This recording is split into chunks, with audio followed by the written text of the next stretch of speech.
shir inoo gudoomiyay ra'iisul wasaaraha shirkaas waxaa kaloo ka soo qayb galay taliyaha booliiska iyo taliyaha traafikada dhamaanteen waxaan ka hadlaynay badqabka baabuurta xamuulka qaada wadanka oo loo baahan yahay in tayadooda sare loo qaado number 2 baabuurtii oo ku soo badatay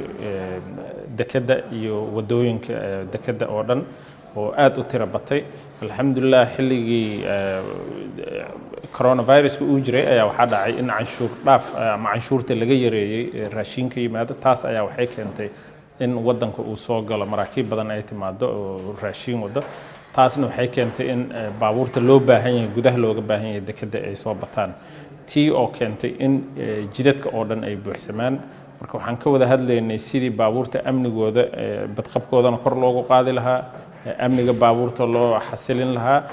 loogana ilaalin lahaa wadooyinka iyo jaamka sidii looga ilaalin lahaa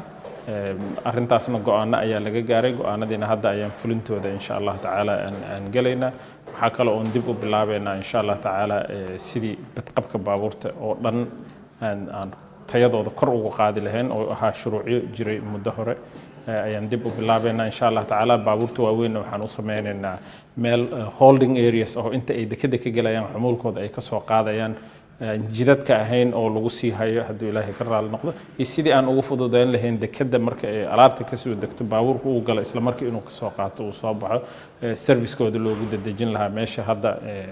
mararka qaarkood ay ku daahaan in markabka laga dejiyo ama waxa qalabka wax raro ay yar yihiin sidii loo boobsiin lahaa oo ganacsatadana loogu fududeyn lahaa waxooda ayaan ka ballanay hadda haddii Ilaahay ka raali noqdo guddi ayaa loo saaray guddigaasna 2 maalin gudahood haddii Ilaahay ka raali noqdo in ay tala bixin degdeg ah ay ku keenaan laakiin maanta ka bilaabato baabuurtaasi sidii jidadka looga qaadi lahaa waan isla go'aaminay